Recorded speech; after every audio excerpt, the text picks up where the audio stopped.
पूजा साहू बैतूल. जय सच्चिदानंद पूज्यश्री. बोला. पूज्यश्री, सिद्धक्षेत्राचे काय महत्व आहे? जर आपण सिद्धक्षेत्रात जायचं असेल तर कोणत्या भावनेने जायला हवे, कसं दर्शन करावे ते सांगावे. थर्मास घेऊन जा, चहा गरम नाही मिळणार तिकडे. असं नाहीये सिद्धक्षेत्र जिथे कशाची गरज पडेल. पंचेंद्रिय इकडेच नष्ट होणार आहेत. आत्मा जेव्हा निरावरण होतो, परमाणू मात्रांमधून, कर्ममात्रातून, देहातून, सगळ्यांमधून मुक्त होईल, तेव्हा फक्त प्युअर, ॲब्सोल्यूट प्युअर आत्मा सिद्धक्षेत्रात पोहोचतो. जिकडे सिद्धक्षेत्र आहे तिथून साऱ्या ब्रह्मांडाला पाहतो, जाणतो, स्वतःच्या अनंत अनंत समाधी सुखात राहतो. कारण कर्म पूर्ण केल्यामुळे आता आत्म्याला मोक्षगती प्राप्त होते आणि मग साऱ्या संसाराला बघण्या जाणण्याचं कार्य त्याचं सहज भावनेने चालू होतं. आणि बघून जाणूनच आनंद, परमात्मा, ती स्थिती अनंत काळापर्यंत राहते आत्म्याची. पूज्यश्री, तिकडे आपण पुन्हा पुन्हा जायला हवे का? नाही, एकदाच जायचं आहे. नंतर कोणी इकडे येण्यासाठी खेचून आणणारच नाही आहे. ती एक देवगत सिद्धक्षेत्राचा एक थेंब जरी ते सुख पडलं जगावरती तरी हजारो सालापर्यंत सुख भोगू शकू एवढं अनंत सुख आहे तिकडे.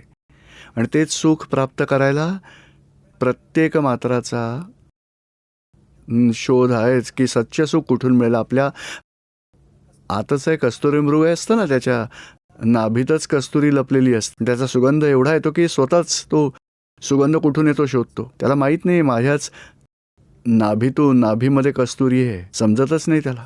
तसं स्वतःतच आत्म्याचं सुख आहे, अनंत सुख आहे. पण आपण बाहेर शोधायला जातो, भीक मागतो, लाचार बनतो.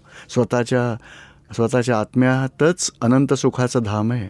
आता ज्ञान मिळालं आहे तर आपण आत्म्याच्या ज्ञानात राहायचं. त्यामुळे हळूहळू आपल्या सुखाचा अनुभव आपल्याला येईलच. बाहेरून सुखाची भीक मागावी नाही लागणार. पूज्यश्री, तिकडे कशी प्रार्थना करायची जर आपण दर्शन करायला गेलो तर? नाही, असं सिद्धक्षेत्रातले विचारा. त्यासाठी काही करायचं नाही. आपण फक्त 5 आज्ञांमध्ये राहू, एक कर्म पूर्ण होईल. आणि ज्ञानात राहत असलो तरी नवी कर्म बांधली नाही जाणार. आधीची कर्म पूर्ण होतील, पुढे नवी कर्म बांधली नाही जाणार. मग नवी आवरणं येणार नाहीत, जुनी समाप्त होत आधी आत्म्याचं स्पष्ट वेदन होईल, नंतर केवल ज्ञान होईल. केवल ज्ञानानंतर मनवचन कायचे छोटे थोडे काही परमाणू पूर्ण झाले की निरावरण, निर्वाण म्हटलं जाईल. निर्वाणात आत्मा संयोगामधून मुक्त होऊन सिद्धक्षेत्रात पोहोचतो. कोणतेही संयोग त्याच्यासोबत नसतात, केवळ आत्मा, केवल ज्ञानी स्वरूप. पूज्यश्री, दुसरा प्रश्न आहे, लग्नानंतर ब्रह्मचर्याचे पालन कसे करावे? बघा, नवरा बायकोने समाधानपूर्वक आपले हिशोब पूर्ण करायचे. बाहेर कोणाबरोबर, इतर नवरा बायकोशिवाय बाहेर कोणत्याही व्यक्तीकडे विकारी नजरेने बघू नये. विचार, वाणी, आचरण कधी बिघडू नये एवढी जागृती ठेवायची. पूज्यश्री, ब्रह्मचर्य व्रताचं पालन करण्याची शक्ती नाही, जोरदार पालन नाही. नवरा बायकोने समाधानाने एकमेकांच्या इच्छा त्या पूर्ण करायच्या. त्यासाठी दादाजी म्हणतात एक पतिव्रत एक पत्नीव्रत. आणि सगळ्यात मोठं ब्रह्मचर्य मानलं जातं. बाकी कंट्रोल नाही करायचा आणि ब्रह्मचर्यासाठी फोर्सही करायचा नाही नवऱ्याला. सहज हळूहळू हिशोब पूर्ण होऊ द्या. जय सच्चिदानंद पूज्यश्री. मी ऋषभ शास्त्री होशंगाबादहून. माझा प्रश्न असा आहे की ज्ञानात राहूनही, धार्मिक क्रिया करत राहूनही कित्येक प्रकारचे त्रास होत राहतात. अशा वेळी आपण स्वतःला कसं कंट्रोलमध्ये ठेवायचं? हे बघा, धार्मिक क्रिया करण्याची गरजच नाही आहे आपल्या ज्ञानात. ज्या काही क्रिया होतात कर्मांच्या उदयाधीन त्याचा समभावाने निकाल करायचा आहे. आणि क्रिया संयोगाधीन आहेत. क्रियेपासून तटस्थ राहून जागृतीत राहणं तोच आपला मोक्ष मार्ग आहे, तोच पुरुषार्थ आहे. होय. आणि त्या अडचणी, संकट या येणाऱ्या गोष्टी नाहीत आहेत. त्यांचा संयोगाधीन उदय कर्म होतो. जे काही उदयास येईल कर्म त्याला वेगळं पाहायचं, जाणायचं. त्यात काही अडचण नसतेच. आनंद परमानंद आहे. बरं, जवळच्या नातेवाईकांना काही पैसे दिले होते, ते आता पैसे देण्यास कटकट करतायत. मग अशा वेळी काय करायला हवं? खुश व्हायचं. जेवढ्या खुशीने पैसे दिले होते, पैसे फ्री ऑफ कॉस्ट दिले होते, व्याज वगैरे घेतलं होतं का? नाही, फक्त पैसेच मागितले. आता बघा, दादाजींनी सांगितलंय पैशांचा व्यवहार हे पुस्तक वाचा. कोणालाही ह्या काळामध्ये 25,000, 50,000, लाख रुपये जे काही पैसे दिलेत म्हणजे ते काळ्या कपड्यात बांधून समुद्रात फेकून दिले असा विचार करायचा. शोधायला गेला तर मग सापडतील? नाही सापडणार. समुद्रात टाकून दिल्यावर मिळतील का ते? नाही. तशीच तयारी ठेवायची किंवा मग द्यायचेच नाहीत.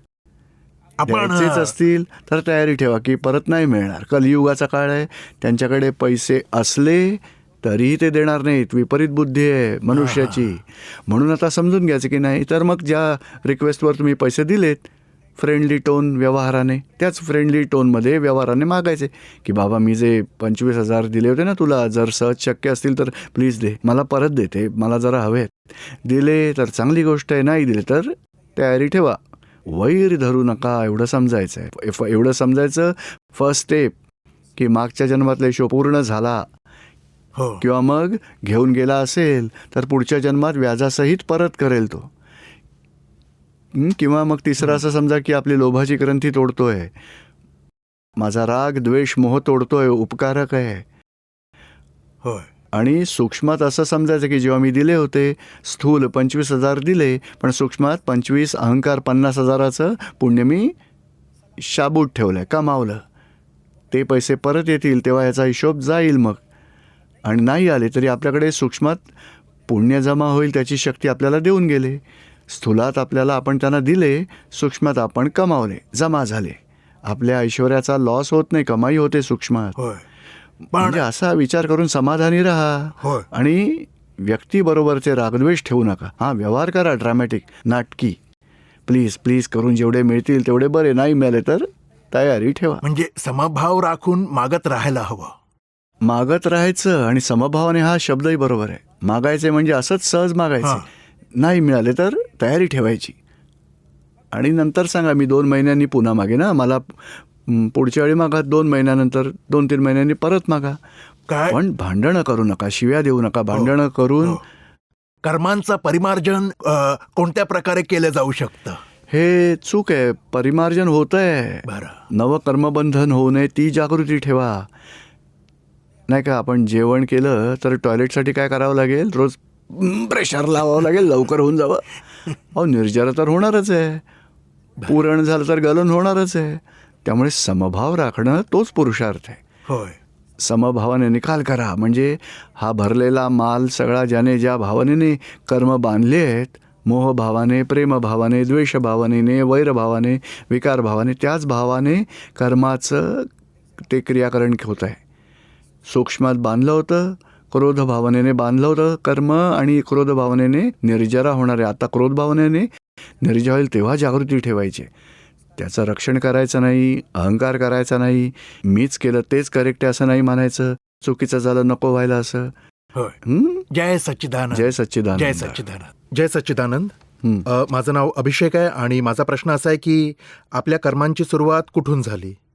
अनंत काळापासून ती चालूच आहे. पण 2 प्रकारची कर्म आहेत. एक डेव्हलपमेंट होऊन जेव्हा एकेंद्रियातून पंचेंद्रियापर्यंत येतात, नॅचरल डेव्हलपमेंट असते, त्यावेळी आवरण तुटत तुटत तुटत थोडे थोडे एका इंद्रियावरचं आवरण तुटलं, 2 इंद्रियावरचं, अशी प्रगती होते अनुभव घेऊन. मनुष्यात येतात, आल्यावर मग मन, बुद्धी, चित्त, अहंकार डेव्हलप होतात आणि तिथूनच कर्म बांधायला सुरुवात होते मनुष्यामध्ये येताना. आणि ते वाढतं, क्रोध, मान, मायालोभ जेवढे वाढतील तेवढे जास्त भारी कर्म बांधली जातील. आता परदेशातल्या लोकांमध्ये 2 इंचाचा अहंकार, क्रोध, मायालोभ 4 फूट असेल, 2 ते 2 इंचापासून 4 फूट. तर आपल्याकडे तर 40 फुटाचे क्रोध, मान, माया, लोभ, राग, द्वेष, 7 पिढ्यांचं जनरेशनचंही लोभ आहेत. तिकडे तर 16 वर्षाचा मुलगा मुलगी झाले, तुम्ही तुमचं लग्न करा, गर्लफ्रेंड बॉयफ्रेंड बरोबर मजा कर, आणि मम्मी पप्पा वेगळे राहतात, ते वेगळे राहतात, झाला त्यांचा हिशोब पूर्ण. आणि आपल्याकडे तर 7 पिढ्यांपर्यंत, 7 जनरेशन्सपर्यंतचा लोभ आहे. म्हणजे कर्मांची सुरुवात तर मन बुद्धीची जी डेव्हलपमेंट होते, अहंकार करता भाव, तिथूनच कर्माची सुरुवात होते.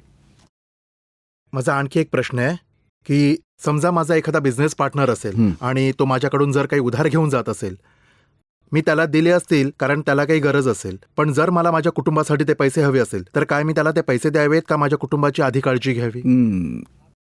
तुमची तयारी असायला हवी. पैसे देण्याचा विषय आहे ना. हा, पैशांचाच विषय. हा, म्हणजे परत नाही मिळाले तर तयारी ठेवा, नाहीतर पुन्हा वाटेल की बाबा मला शंका येते, नाही तर मग नका देऊ.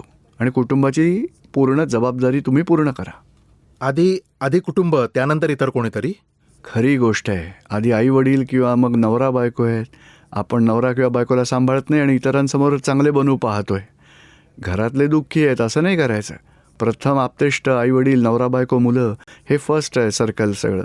सासू सासरे फर्स्ट सर्कल, ते आधी सांभाळा. नंतर मित्रांना शक्य झालं तर आणखी मदत करा, पण तयारी ठेवायची. जाणारच आहेत की हे परत मिळणारच नाहीत, समजून द्यायचं. बरं. जय सच्चिदानंद पूज्यश्री. बोला. मी देवेंद्र भावसार भोपाळहून. हो.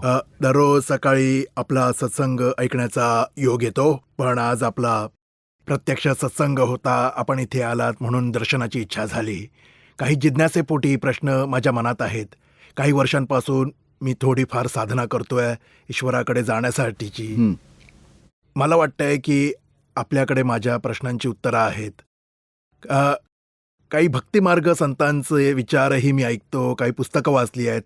भक्तिमार्ग बदलतात, पण ब्रह्म एक आहे, जीव आहे आणि एक माया आहे, 3 तत्व आहेत. तर तो जो जीव आहे, जसं आपण आताच म्हटलं, आपण म्हणताय फक्त 2च आहेत, फक्त आत्मा आहे आणि माया आहे.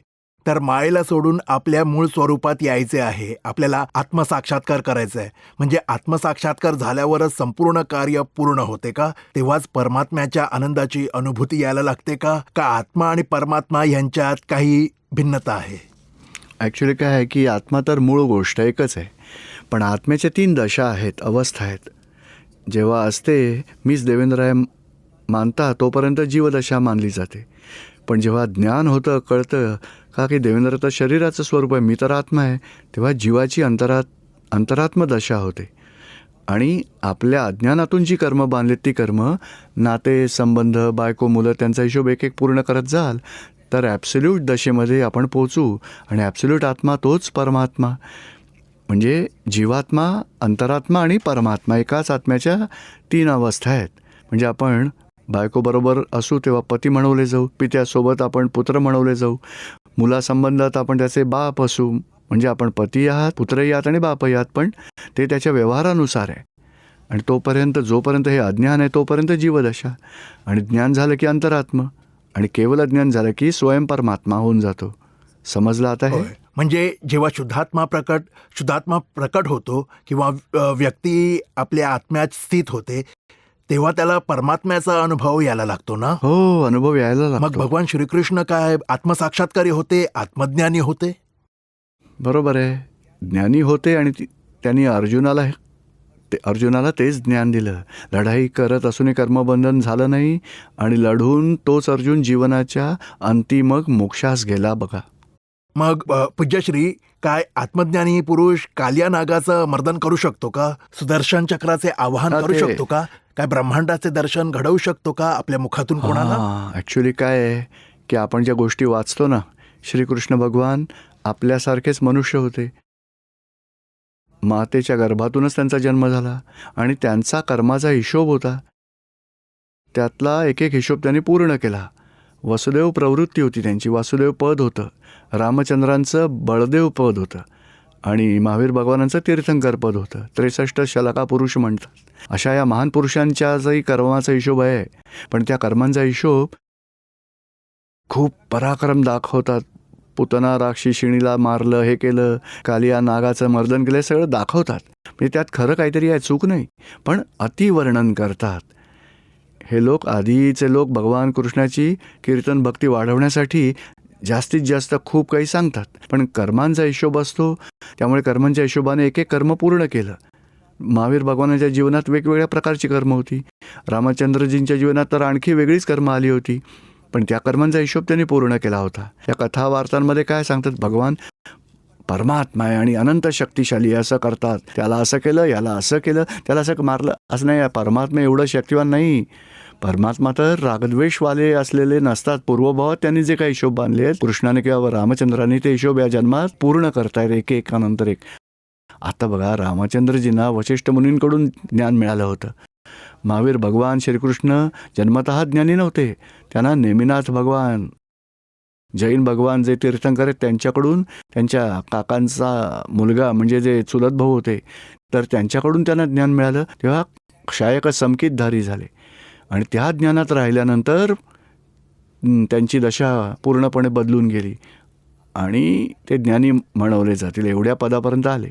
बाकी नाहीतर ते सामान्य मनुष्यासारखेच सामान्य बनून राहिले असते. पण पूर्वकर्म फारच उच्च असल्याने ते वासुदेव, प्रतिवासुदेव, नारायण, प्रतिनारायण अशा उच्च दशांमध्ये राहिले. तीर्थंकर, बळदेव.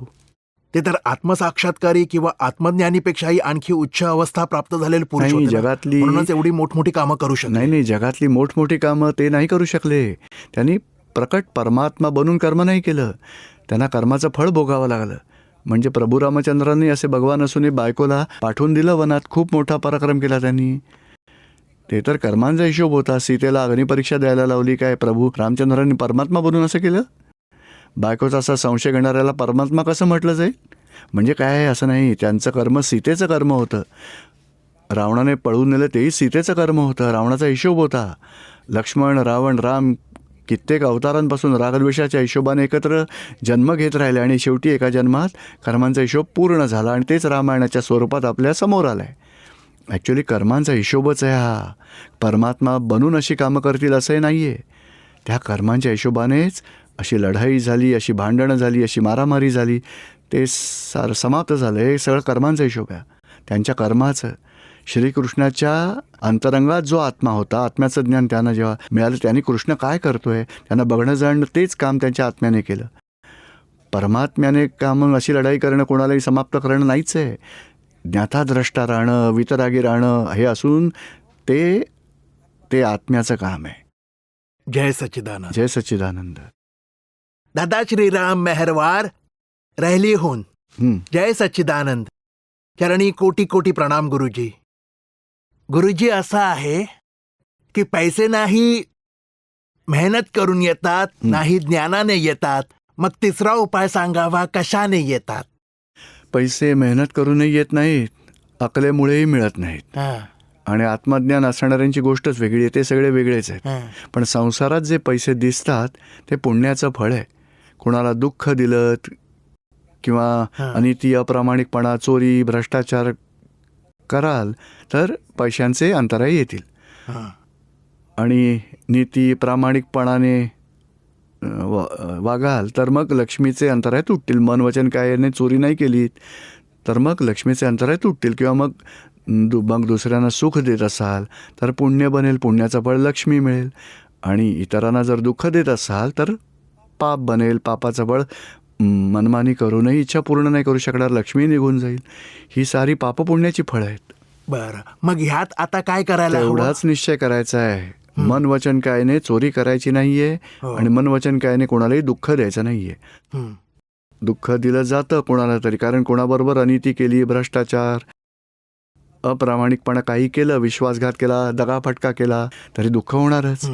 त्यामुळे लक्ष्मी येण्यातही अडथळे निर्माण होतात आणि व्यक्तींबरोबर हिशोब बांधले जातात. रागद्वेषाच्या हिशोबामुळे कर्मांचा हिशोब बांधला जातो. म्हणून तसा निश्चय करा. आणि सर्वात उच्च गोष्ट कोणती आहे तर आपल्याला पैसा कसा मिळेल त्याचा आपण दिवस रात्र विचार करतो. पण लक्ष्मी हे मेन प्रोडक्शन नाही, बाय प्रोडक्शन आहे. मेन प्रोडक्शन म्हणजे धर्मानुसार काय केलं त्याचा रिझल्ट लक्ष्मी येणार आहे. बघा, फॅक्टरी उभी करतात, कपड्यांची फॅक्टरी टाकतात का? चिंध्यांची फॅक्टरी असते कपड्यांची. कपडे बनवण्याची. कापडातून जे तुकडे वाचतात चिंध्यात त्या फुकट मिळतात, बाय प्रोडक्शन. तसंच पैसा बाय प्रोडक्शन आहे. मेन प्रोडक्शन माहिती नाही की कापड आणतात शिलाई करण्यासाठी, लेंगा जब्बा असा शिवण्याऐवजी चिंध्या बनवत राहतात आणि विकत राहतात आणि म्हणतात धंदाच होत नाही, खूप लॉस होतोय. लोक सांगतात अरे कपडे शिव, चिंध्या मोफत मिळतील. म्हणजे मेन प्रोडक्शन करतच नाहीत, बाय प्रोडक्शनचा कारखाना काढलाय आणि दुःखी होत राहतात. सारा दिवस पैसे कुठून मिळणार, कसे मिळणार. जेवढे पैशाचे विचार बंद होतील तेवढी लक्ष्मी जास्त येईल. हा नियम आहे. आणि लोक पैशाचाच विचार करतात त्यामुळे लक्ष्मी निघून जाते. बघा, लक्ष्मीनारायण शब्द ऐकलायत ना, म्हणजे त्या नारायणाच्या मागे धावाल तर लक्ष्मी आपोआप येईल की नाही. आणि लक्ष्मीच्या मागे धावाल तर नारायण खुश होतील का? नाही. लक्ष्मी पळूनच जाईल. नारायणही दुःखी, नारायण क्रोधित होतील. लक्ष्मीची पूजा करायची नाही, नारायणाची पूजा करायची. लक्ष्मी आपोआप येतील त्या मागे. मग जय सच्चिदानंद. जय सच्चिदानंद. पूज्यश्री बोला. अनिल साहू, छिंदवाडा. बरं, माझा प्रश्न असा आहे की दादा भगवानांनी आपल्या ह्या सत्संगाला परमहंसाची सभा म्हटले आहे. ह्या परमहंस ह्याचा काय अर्थ आहे? परमहंसाची सभा म्हणजे काय? सत्संग 3 प्रकारचे सत्संग आहेत. सत्संग, सत म्हणजे अविनाशी आत्म्याचा साक्षात्कार झाला त्याविषयी हे सगळं आत्मा परमात्म्याविषयीचं आहे. त्याला परमहंसाची सभा म्हटलं जाईल. तो टॉपमोस्ट सत्संग. दुसरा सत्संग आहे शुभ सत्संग. वाईट सोडा, चांगलं पकडा, चोरी, अनिती, अप्रामाणिकपणा, खोटं, व्यभिचार, क्रोध, हिंसा, त्यातून बाहेर पडा. सेवा, परोपकार, दान, भक्ती, नीती, प्रामाणिकपणा, त्यामध्ये जा. अशुभातून शुभामध्ये जा. त्याला शुभसंग म्हटलं जाईल. त्याला सत्संग म्हटलं जातं. आणि तिसरा प्रकार आहे कावळ्याच्या संगतीसारखा. बघा नाही का, पार्टीमध्ये पितात ना, म्हणतात आमचा ग्रुप आहे, आणि सगळे पितात, काहीतरी वाईट कामं करतात. त्या चोरांचा पण ग्रुप असतो, भ्रष्टाचारींचा तर ग्रुप असतोच. एकदम नीतीने प्रामाणिकपणे भ्रष्टाचार करायचा. त्याला 10%, याला 2%, याला अर्धा टक्का, सगळ्यांना बरोबर मिळायला हवा नीतीने. पण भ्रष्टाचारात हो, तो एक संघ आहे, त्याला कुसंग म्हटलं जातं. होय. हा सत्संग आणि शुभसंग असे 3 प्रकारचे संघ आहेत संसारात. या शुभसंघाला परमहंसाची सभा म्हटलं जातं. सत्संगाला परमहंसाची सभा म्हटलं गेलं आहे. शुभ सत्संग असला की शुभसंघाला हंसाची सभा. पाणी आणि दूध वेगवेगळं करायला असा म्हणजे कुसंग आणि सत्संग. अशुभ आणि शुभ वेगळं कराल त्याला शुभसंग म्हटलं जातं, हंसाची सभा. आणि आत्मा परमात्मा अविनाशी आणि विनाशीला वेगळं ठेवाल, अविनाशीमध्ये स्थिर होत जाईल, ती परमहंसाची सभा. आणि ही बाकीची व्यसनांचे कुसंग आहे ज्यामुळे संसारात खूपच नुकसान होतं. जय सच्चिदानंद. दिलीप सिंह भोपाळ. हं. माझ्या परिवारातली जी काही कार्य आहेत मी ती पूर्णपणे संपन्न करतो आहे, पण परिवारातले लोक ह्या कामाला काहीच महत्व देत नाहीत. जबाबदारीने तुम्ही पूर्ण करत असता, जबाबदारी त्यांना महत्वच नाही, त्याचं ॲप्रिशिएट नाही करत का? नाही. उलट चुका काढतात काही ना काही. होय. आता समजून घ्यायचं, आपल्याकडून आपण चांगल्या प्रकारे करूया. कोणाला दुःख दिलं असेल किंवा काही चुका काढत असतील त्या स्वीकारायच्या. मी माझ्याकडून उत्तम प्रयत्न केला. तुम्ही समजून घ्यायचा आपला हिशोब आहे. यशही मिळतं, एखाद्याला अपयशही मिळतं, एखाद्याला मान सन्मान मिळतो, एखाद्याला अपमान मिळतो. कारण कर्म घेऊन आलो आहे. सर्वांचं करायचं तर अपयश पदरात पडतं, तसा हिशोब आपण घेऊन आलो आहे. शिवाय आपण जेवढं करतो तेवढं काही न करणारे आपल्याला काही सांगून जातात. बा तुम्ही खूप केलं ना, तुम्ही आशीर्वाद दिला तुमच्यामुळेच. अरे मला माहितीच नाही आपण कधी. हा तर कर्मांचा हिशोब आला आहे. म्हणजे आता आपल्याकडून भाव बिघडू देऊ नका. घरचे काही बोलले, तुमचं लक्षच नव्हतं, तुम्ही असंच करता, आम्ही प्रयत्न करीन ना. बस आपली भावना चांगली ठेवायची, सगळ्यांनी संतुष्ट व्हावं, सर्वांची दुःख मिटावीत अशी प्रार्थना आणि भावना ठेवायची.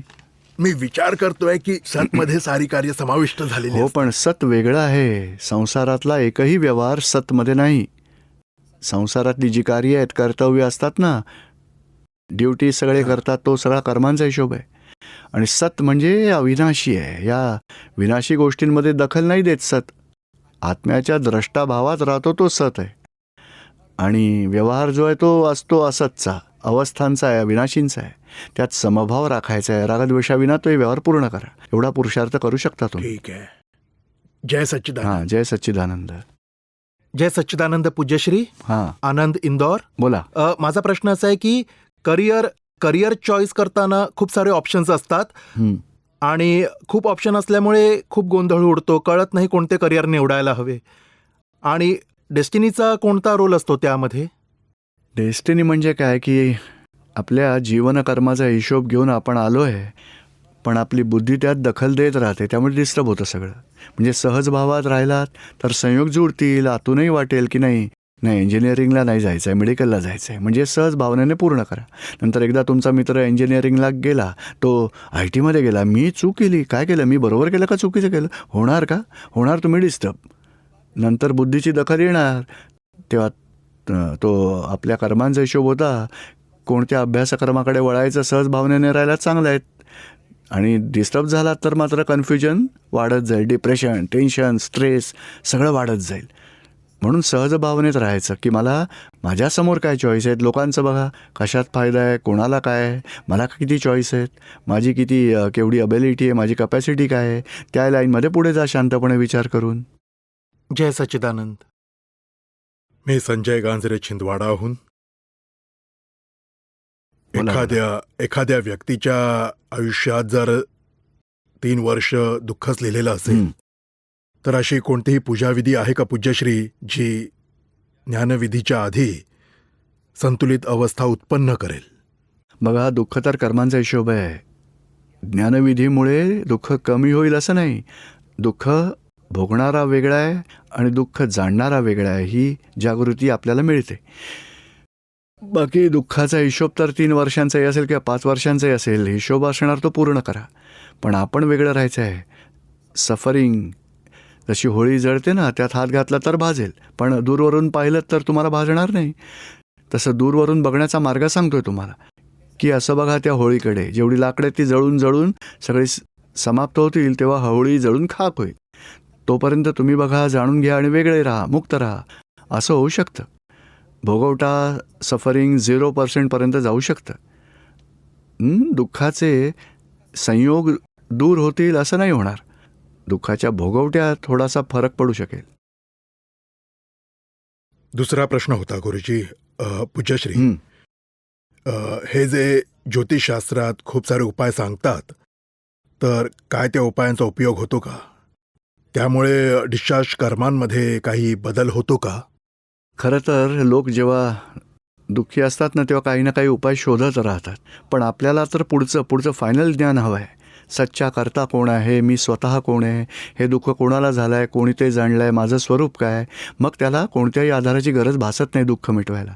ज्योतिषशास्त्र, पितृदोष, सर्पदोष या कोणत्याही गोष्टीची गरजच नाही. आणि ज्यांना कोणत्याही ज्ञानाचा मार्ग मिळत नाही, तेव्हा मग ते ज्योतिषांकडे जातात, उपाय करत राहतात आणि पैसे वाया घालवतात. ते लोक कमावत राहतात, धंदा त्यांचा चालू राहतो. जय जय सच्चिदानंद. सच्चिदानंद.